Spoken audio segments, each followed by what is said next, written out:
So ngayon guys, ang vlog natin is makikipagkita tayo sa mga dati kong classmate. And tignan natin kung ano mangyayari dito. So hindi na nga ako nakapag-clip kanina kasi bala ko sana bago ako magta-transition sana ako. Tapos dapat astig ako dun. Pero hayaan mo na kasi parang hassle na rin kasi may ginawa pa ako sa bahay bago ko gawin to. So pupunta ako na sila, tignan natin sila. Let's go!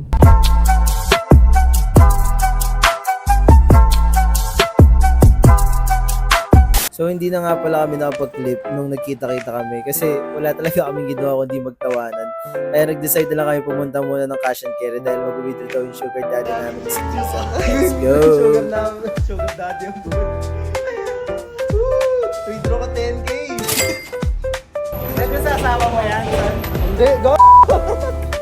After nga pala namin mag-withdraw, siya lang pala, dumiretso na kami agad dito sa BGC para mag-ikot-ikot and kitain na yung iba naming classmate. Ang dami talaga dito mapapasyalan sa BGC. Magaganda talaga pag sama-sama kayo dito magtutropa and it's been a long time bago kami magkita-kita. Last 4 years ago pa kami hindi nagkita-kita and ngayon palang nakulayan talaga yung pinagdodrawingan namin magkikita-kita. Umanap na rin pala kami ng pag-i-stayan para maghintay dun sa dalawang classmate namin.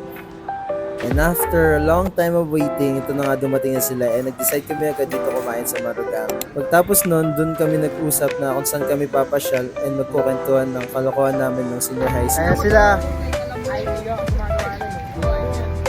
Ayan si Volter, siya lang nagbago. Grabe talaga, dami talaga namin na experience in the past dun sa senior high school days. Nakakatuwa lang kasi until now, magkakavibe pa rin kami. Tagal nga namin hindi nagkita-kita, dami na rin namin na-experience through the journey.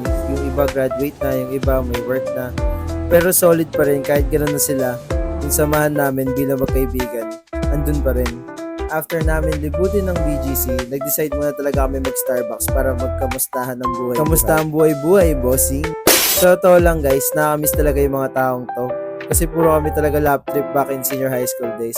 And nung nagkita-kita kami, parang feel namin senior high school pa rin kami.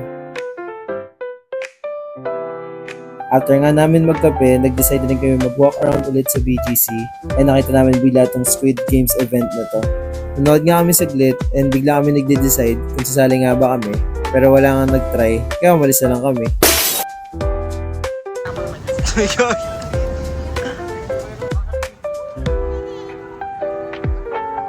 Yun nga, nag-usap kami magsama-sama pa kami ulit like this kind of bonding and hoping na may part 2 pa tong reunion namin.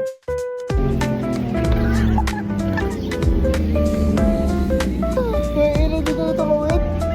Ba't di kayo tumawid? Ba't di tumawid? Ba't di kayo tumawid?